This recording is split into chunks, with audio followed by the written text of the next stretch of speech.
Hello मेरे प्यारे बच्चों। तो आज हम पढ़ेंगे क्लास 9 का चैप्टर 8 जिसकी एक्सरसाइज 1 और इंट्रोडक्शन में करवा चुका हूं इससे पुरानी वीडियो में। तो एक बार उसको जरूर देख लेना। अभी हम करेंगे एक्सरसाइज 8.2 को। ठीक है, बहुत इंपॉर्टेंट एक्सरसाइज है और इस एक्सरसाइज के अंदर क्लास 10 का चैप्टर एपी छुपा हुआ है। ठीक है, उसको हम देखेंगे। क्लास 10 में एपी चैप्टर है, उसके अंदर हमने एपी के सम भी करे हैं और एसएन के सम भी करे हैं। ठीक है, एएन एंड एसएन के सम भी करे हैं।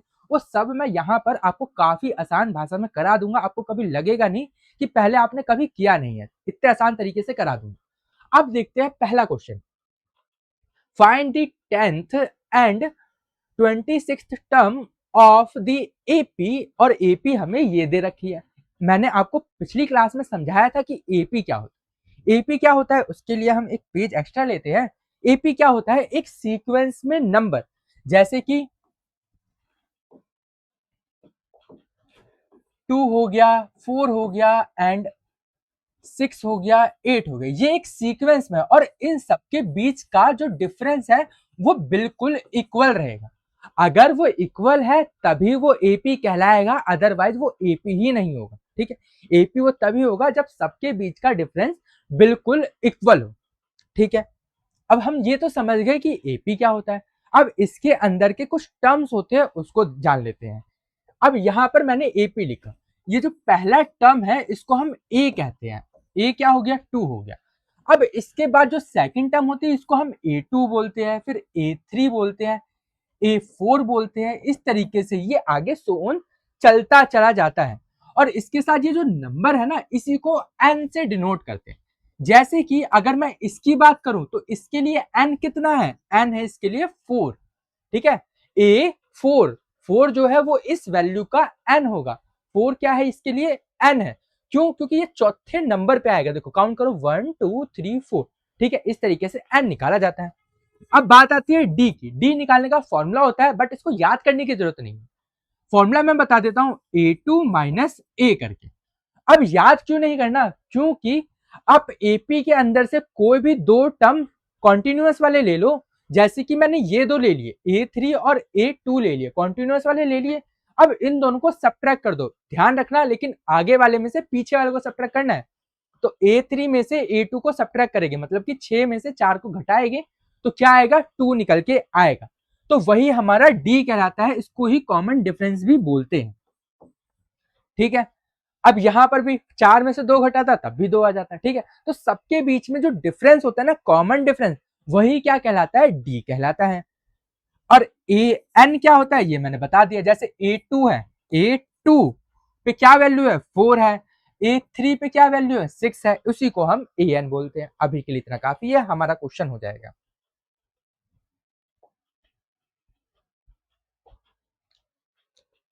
ये रहा क्वेश्चन। अब करते हैं, यहां पर हम पहले लिख लेते हैं कि क्या क्या हमें दे रखा है। सबसे पहले हमें ए दे रखा है, इसको कलर चेंज करते हैं। ए दे रखा है, ए क्या होता है, पहला टर्म। क्या दे रखा है, 3 दे रखा है। डी हम निकाल लेते हैं। कैसे बताया था मैंने, दूसरे में से पहले को घटा दो। 8 में से 3 को घटाऊंगा तो क्या आ जाएगा, 5 आ जाएगा। तो 5 हमारा क्या हो गया, डी हो गया है। ठीक, और यहां देखो हमें दो टर्म फाइंड करनी है, मतलब कि A10 फाइंड करना है और A26 फाइंड करना है। अगर हम A10 फाइंड करेंगे तो n की वैल्यू 10 होगी और A26 फाइंड करेंगे तो n की वैल्यू 26 होगी। तो सबसे पहले हम A10 फाइंड करते हैं। A10 फॉर्मूला क्या होता है, फॉर्मूला मैं यहां पर लिख देता हूं, an equal to a plus n minus 1 D. इस फॉर्मूला को मैंने पिछली क्लास में भी करवा दिया था। अभी भी आप चाहो तो नोट कर सकते हो, लिख सकते हो। अब यहां पर देखो वही फॉर्मूला लगाएंगे हम, a plus n minus 1 D. अब a की वैल्यू क्या है, 3 है। a की वैल्यू तो 3 लिख दिया, प्लस अब यहां हम A10 निकालना है तो n की वैल्यू 10 होगा, माइनस 1 एंड डी 5 है। ठीक है, ये 3 लिख दिया, प्लस इनको माइनस करेंगे तो 9 आ जाएगा एंड यहाँ 5 आ गया। एंड ये 3 एंड इसको मल्टीप्लाई करेंगे, 9 5 जा 45। अब इसको ऐड कर देंगे तो 48 आ गया हमारा A10 की वैल्यू। ठीक है, और आपको पीडीएफ डिस्क्रिप्शन में मिल जाएगा, आप सोल्यूशन की टेंशन मत लेना, ठीक है। अब हमें निकालना है A26, फॉर्मूला वही A plus n minus 1 D. A 3 दे रखा है, 26 n की वैल्यू है, एंड डी हमें दे रखा है 5।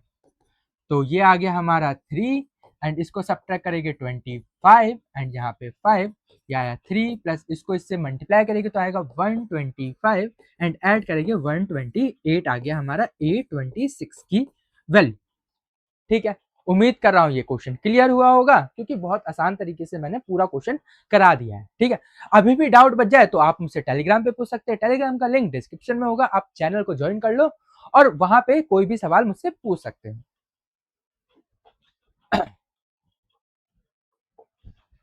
नेक्स्ट क्वेश्चन, इसमें क्या दे रखा है, which term of the AP, ये जो एपी दे रखी है इसके अंदर कितने टर्म होंगे और जीरो कौन सी पोजीशन पे आएगा, कौन से टर्म पे आएगा।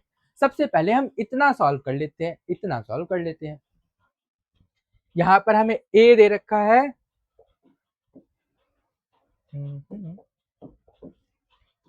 ए दे रखा है हमें 21, एंड डी हमें दे रखा है, इसमें से इसको माइनस करेंगे तो छोटा है ना ये इधर वाला टर्म, तो क्या होगा, ये आ जाएगा माइनस का 3, ठीक है। एंड और क्या दे रखा है, ए एन हमें दे रखा है, क्या दे रखा है 81, वो भी माइनस, ठीक। सॉल्व करते हैं, ए एन का फॉर्मूला क्या है, formula A plus N minus 1 D. A N हमें पहले से दे रखा है -81, ए दे रखा है 21, एन हमें पता नहीं है, वही तो हमें फाइंड करना है। कभी भी टर्म फाइंड करने को बोले तो इसका मतलब आपको एन ही फाइंड करना है, ठीक है। एंड डी, डी क्या दे रखा है -3, ये इधर प्लस का है, इधर आके माइनस का हो जाएगा, -81 माइनस 21, ये बच गया यहाँ पर हमारे पास n माइनस 1 माइनस 3, ठीक है। अब इन दोनों को माइनस माइनस क्या होगा, प्लस हो जाएगा, प्लस करने पे क्या आ जाएगा, ये आया 2 एंड ये आया 10, वो भी माइनस का, और ये माइनस का था, इधर भी आ जाएगा, अपॉन में मल्टीप्लाई हो रहा है ना इसके साथ, तो माइनस का 3 यहाँ आ गया, n माइनस 1, माइनस से माइनस कैंसिल, अब काटते हैं इसको, ये आया 3 बार पे, 1 इसको कैरी दे दिया 4 बार पे, 34 equal to n minus 1, minus का 1 है, इधर आके क्या होगा, प्लस का 1 हो जाएगा, तो 34 plus 1 equal to n, 35 equal to n, इसको सीधा कर देते हैं, 35 आ गई n की वैल्यू, क्लियर। अब फाइंड करते हैं कि जीरो कौन से टर्म पे आएगा, सेम इसी तरीके से, A N equal to A plus N minus 1 D, ठीक है। ए एन यहाँ पर हमें 0 दे रखा है, ए हमें 21 दे रखा है, एन हमें निकालना है, एंड डी हमें -3 दे रखा है, ये प्लस का इधर आके माइनस का हो जाएगा, माइनस का 21 एन माइनस 1, एंड यहाँ देखो ये मल्टीप्लाई हो रहा है, इधर आके डिवाइड में आ जाएगा, तो इसको -3 लिख देते हैं, इसको इससे कैंसिल, ये आया हमारा 7, तो 7 equal to n minus 1, minus का इधर आके प्लस का हो जाएगा, 7 प्लस 1 इक्वल टू n, तो n की वैल्यू आ गई 8। क्लियर है क्वेश्चन, क्वेश्चन नंबर 2। अब आगे बढ़ते हैं नेक्स्ट क्वेश्चन की तरफ। नेक्स्ट क्वेश्चन हमारा ये रहा, क्या कह रहा है, find the nth term of the AP, एक ये एपी दे रखा है, एंड रिकर्सिव रूल के हिसाब से, ठीक है। अब हमें एन स्पेसिफिक दे ही नहीं रखा, तो हम टर्म कैसे फाइंड करें, nth टर्म कैसे फाइंड करें, तो कुछ भी नहीं, बस जहां तक सॉल्व हो वहां तक सॉल्व करके छोड़ दो, एक इक्वेशन बना के छोड़ दो। तो अब हमारे पास फॉर्मूला क्या था, ए एन इक्वल टू क्या था, A plus N minus 1 D, ठीक है। ए हमें दे रखा है कितना, 11 plus N minus 1, and D आएगा -3, ठीक है। इसमें से इसको माइनस कर दिया हमने, या 11 प्लस इससे ये मल्टीप्लाई करेंगे तो क्या आएगा -3n, एंड इसको इससे करेंगे तो ये आ जाएगा -3, माइनस माइनस प्लस 3, ठीक है। अब ब्रैकेट ओपन करते 11 प्लस प्लस माइनस, ठीक है, तो माइनस होगा ये -3n, एंड ये प्लस का 3, ये प्लस है ये प्लस है, तो दोनों को प्लस करेंगे 14 माइनस 3n, ए एन का ये इक्वेशन बन गया, ठीक है। यहीं तक आपका सोल्यूशन है। आगे बढ़ते हैं, आगे देखो क्या दे रखा है, an AP consist of 50 term in which third term ये दे रखा है और लास्ट टर्म ये दे रखा है। मतलब क्या है, एक एपी है जिसके अंदर टोटल 50 टर्म एग्जिस्ट करती है, जिसका थर्ड टर्म ये है एंड लास्ट टर्म ये है, और हमें फाइंड करना है 29th टर्म हमें फाइंड करनी है खुद से। ठीक है, अब एक एपी के अंदर 50 ही टर्म है, तो जो 50th टर्म है वो लास्ट टर्म भी होगा, तो 50 टर्म यही है। तो हमें गिवन क्या क्या दे रखा है, सबसे पहले A3 दे रखा है, A3 दे रखा है क्या 12, और A50 दे रखा है 106। ठीक है 50। अब ये क्वेश्चन जो है वो बहुत ज्यादा इंपॉर्टेंट है, तो इसको बहुत ध्यान से करना और इंपॉर्टेंट मार्क कर लेना, क्योंकि ये क्वेश्चन आता है एग्जाम के अंदर, और आएगा तो सीधा 5 नंबर या 6 नंबर दे के जाएगा। अब देखो, सबसे पहले हम फॉर्मूला लिखते हैं, ए एन इक्वल टू A3 के लिए कर रहे हैं तो यहाँ पे A3 कर लेते हैं। ठीक है, A3 क्या फॉर्मूला होता है, A plus N minus 1 D. अब A3 की वैल्यू तो मुझे पता है 12, A की वैल्यू नहीं पता, N की वैल्यू क्या है 3, यहाँ 3 है ना, इसलिए 3 माइनस 1 डी। ये 12 equal to A plus 2D, इसको माइनस किया एंड इसके साथ ये मल्टीप्लाई हुआ तो ये 2D आ गया। ठीक है, अब एक बात और बता दूं, जैसे कि यहाँ A3 है तो इसके अपोजिट में हमेशा यही बनेगा A प्लस 2D, मतलब कि एक कम, 3 है तो एक कम। ठीक है, जैसे यहाँ 50 है तो यहाँ 49D बनेगा, एक कम। ठीक है, तो ये हो गई हमारी इक्वेशन नंबर 1। अब A50 के लिए करते हैं, A plus N minus 1 D. अब यहाँ पर थोड़ा सा डायरेक्ट कर दूंगा मैं, A प्लस 49D, जैसे यहाँ 2D आता है जैसे यहाँ पे 49D आ गया, इक्वेशन नंबर 2। अब दोनों ही इक्वेशन को हम क्या कर देते हैं, सब्ट्रैक्ट कर देते हैं, तो 106 equal to A plus 49D। अब इसके नीचे दूसरी इक्वेशन लिख देते हैं, 12 equal to A plus 2D। अब दोनों को करते हैं सब्ट्रैक्ट, एलिमिनेशन मेथड, ये कैंसिल हो गया, इसको सब्ट्रैक्ट करेंगे क्या आ जाएगा 49 एंड इसको करेंगे 47D। अब ये इधर क्या हो रहा है, मल्टीप्लाई हो रहा है, इधर आके डिवाइड हो जाएगा, तो D इक्वल टू 94 अपॉन में 47, इसको इससे कैंसिल करेंगे तो 2 आ जाएगा, तो D की वैल्यू क्या आई 2 आ गई है। ठीक है, अब D आ गया, अब हमें क्या निकालना है, A निकालना है।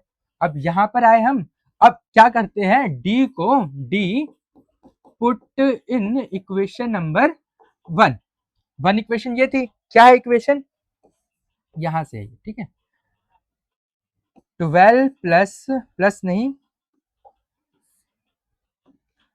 12 equal to A plus 2D। ठीक है, 12 equal to A plus 2D की वैल्यू आई है 2। 12 इक्वल टू A प्लस 4, ये प्लस का है, इधर आके माइनस का हो जाएगा, 12 minus 4 equal to A, minus करेंगे क्या आ जाएगा, A की वैल्यू 8। क्लियर है, ठीक है, यहां तक क्लियर। अब हमें क्या निकालना है, ये निकालना था 29th टर्म क्या होगी। ठीक है, एक पेज ले लेते हैं एंड यहां से पेन का कलर कर देता हूं सफेद। ठीक है, हमें निकालना है A29, फॉर्मूला वही रहेगा हमारा, A plus N minus 1 D. ठीक है, क्या क्या दे रखा है, D अभी निकाला था हमने 2, A निकाला है हमने 4, और N तो इसके लिए हमें पता है 29। अब सॉल्व कर देते हैं, ये आया 4 प्लस 29 माइनस 1 एंड ये 2, 4 प्लस 29 ये हो गया 28, 2 4 प्लस इन दोनों को मल्टीप्लाई करेंगे तो क्या आ जाएगा, ये हमारे पास आएगा 50 एंड 56, ये आ गया 60। A29 की वैल्यू आई है 60। क्लियर है, ठीक है, पूरा क्वेश्चन सॉल्व हो गया। उम्मीद कर रहा हूं आपको ये क्वेश्चन बहुत अच्छे से क्लियर हुआ होगा, और कोई भी डाउट हो वो तो मुझसे आप पूछ ही सकते हो टेलीग्राम पे या कमेंट कर देना। आगे बढ़ते हैं हम, अगला क्वेश्चन ये है, how many 2 digit number are divisible by 2। ठीक है, हमें बताना है कि 2 डिजिट के कितने नंबर होते हैं जो 2 से डिवाइड हो जाते हैं। ठीक है, what is the sum of all 2 digit. अब जितने भी डिजिट है ना उन सब का सम क्या होगा, तो यहां पर कंसेप्ट आता है SN का। ठीक है, अब SN क्या होता है, एसएन देखो क्या होता है, जैसे कि ये 2 4 6 ये एक तरह की एपी हमारी चल रही है। अब इस एपी में जो नंबर है उन सबको हम जोड़ दे तो वही हमारा एसएन कहलाता है। जैसे कि S10, तो एपी के शुरुआत के जो 10 नंबर है उन सबको मैं जोड़ देता हूं, वही S10 कहलाएगा, SN कहलाएगा। ठीक है। अब इसके भी फॉर्मूला होता है, इसका दो फॉर्मूला होगा, दोनों समझाऊंगा कब कब यूज होगा। S N equal to N by two, N आपको पता है, ये सारी टर्म आपको पहले से पता होगी। एस एन नया टर्म है, वो मैंने बता दिया कि जितने भी टर्म है उन सबको ऐड कर दो तो वही एस एन कहलाता है। एन आपको पहले से ही पता है, 2a plus N minus 1 D, ये फॉर्मूला। ठीक है। एक और फॉर्मूला है N by two A plus A N. अब ये वाला फॉर्मूला तब यूज होगा जब आपको ए एन की वैल्यू पता होगी, और ये वाला फॉर्मूला तब यूज होगा जब आपको ए एन की वैल्यू पता नहीं होगी।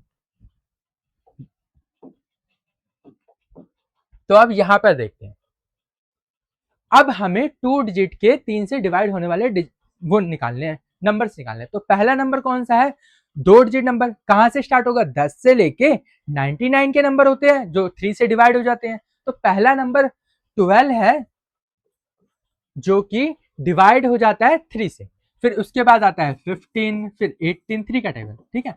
एंड ऐसे ही 2 डिजिट का लास्ट नंबर 99 ही है। 2 डिजिट का लास्ट नंबर 99 होता है, और 99 जो है वो 3 से डिवाइड भी होता है। ठीक है। अब यहां पर हमें पता क्या क्या है, ए पता है हमें 12, डी पता है हमें 3, ठीक है, और क्या पता है हमें, ये ए एन पता है हमें, क्या है ए एन 99। हमें एन नहीं पता, सबसे पहले हम एन ही निकालते हैं। तो ए एन का फॉर्मूला लगाओ, A N, A plus N minus 1 D. A N मुझे पता है 99 दे रखा है, ए मुझे 12 दे रखा है, एन मुझे फाइंड करना है, एंड डी मुझे 3 दे रखा है। ये इधर प्लस का इधर आके माइनस का हो जाएगा, 99 minus 12 equal to N minus 1 3। अब इसको सब्ट्रैक्ट करेंगे तो क्या आ जाएगा, ये 7 8 87, और यहाँ n माइनस 1, और ये 3 इधर डिवाइड में, मल्टीप्लाई में है, इधर डिवाइड में आ जाएगा। इसको काटते हैं तो ये आएगा हमारे पास 2 और 9, 29 equal to n minus 1, minus का इधर आके प्लस का होगा, 29 प्लस 1 इक्वल टू n, और प्लस करेंगे तो 30 आ जाएगा, n की वैल्यू 30 आ गई। अब हम एस एन निकालते हैं, एस एन इक्वल टू क्या होगा, दूसरे वाला formula n by two, n by two bracket में a प्लस ए एन मुझे पता है इसलिए मैंने दूसरे वाला फॉर्मूला लगाया। n कितना आया था 30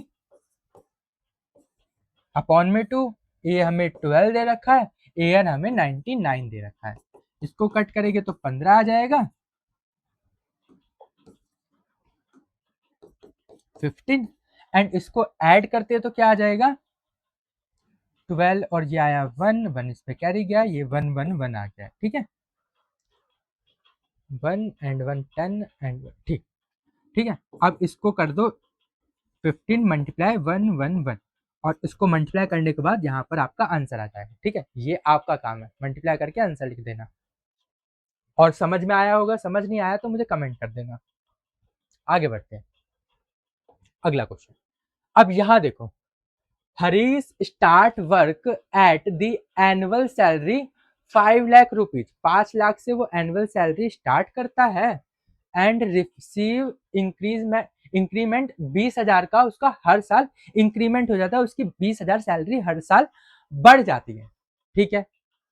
after how many year did his income reach 7 lakh, 7 lakh उसकी सैलरी कब हो जाएगी। तो हमें दे क्या क्या रखा है, सबसे पहले हमें ए दे रखा है, कहां से स्टार्ट हुआ है, स्टार्ट ही ए होता है ना, तो ये दे रखा है हमें 5 लाख, और कितनी बढ़ रही है उसकी, मतलब कि डी दे रखा है 20,000, एंड ए एन दे रखा है हमें 7 लाख, और हमें फाइंड करना है एन कितने साल बाद उसकी सैलरी हो जाए। तो ए एन का फॉर्मूला लगाते हैं, ए प्लस एन माइनस 1 डी। ये हमें 7 लाख दे रखा है, ठीक है। ए हमें 20,000 दे रखा है एंड एन प्लस 1, ए हमें 20 नहीं 5 लाख दे रखा था ना, 5 लाख, ठीक। और डी दे रखा है हमें 20,000। ये प्लस का इधर आके माइनस का हो जाएगा, तो 7 lakh minus 5 lakh equal to N minus 1, यहाँ प्लस लिख दिया है मैंने गलती से, एन माइनस 1, यह आया 20,000, ठीक है। अब इसको माइनस करेंगे तो क्या आ जाएगा, ये 2 लाख, एन माइनस 1, और ये मल्टीप्लाई में है तो इधर आ जाएगा ये 20,000, 0 से 0 कट, 1 2 3 4 5, अच्छा 1 0 यहाँ मैंने एक्स्ट्रा लगा दिया है,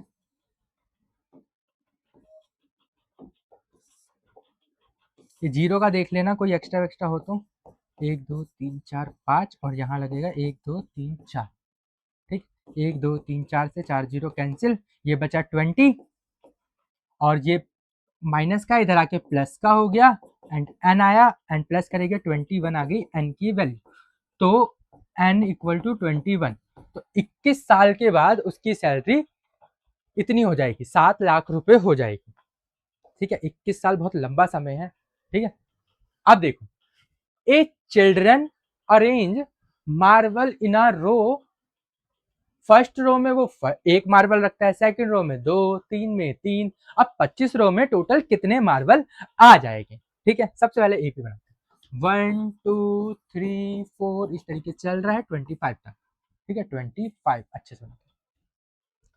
अब यहां पर देखो हमें क्या करना है, फाइंड करना है कि टोटल कितने मार्बल वो लगा देगा, ठीक है। टोटल कितने हैं, 25 रो है, तो हमें एन हमें दे रखा है 25, ए हमें दे रखा है 1, और डी हमें दे रखा है 1, है ना, इसमें से इसको माइनस करेंगे 1, और ए एन भी दे रखा है 25, 25 रो है, 25वें रो में 25 ही मार्बल हो गए।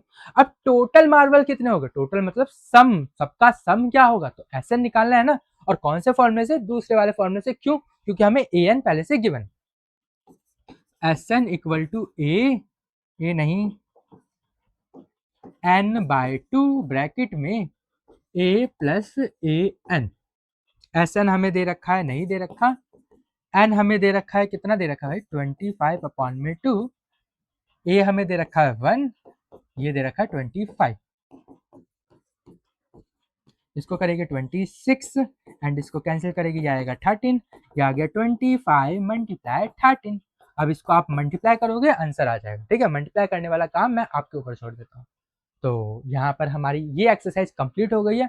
उम्मीद कर रहा हूँ आपको वीडियो बेहद पसंद आई है, तो वीडियो को लाइक करके चैनल को सब्सक्राइब कर देना, और इस वीडियो को अपने दोस्तों में शेयर कर देना, ताकि वो भी ये वीडियो देख पाए, ये एक्सरसाइज कर पाए, और कोई दिक्कत ना हो उनको पढ़ने में, ठीक है। तो अब मैं मिलता हूँ आपको अगले वीडियो में, तब तक के लिए गुड बाय।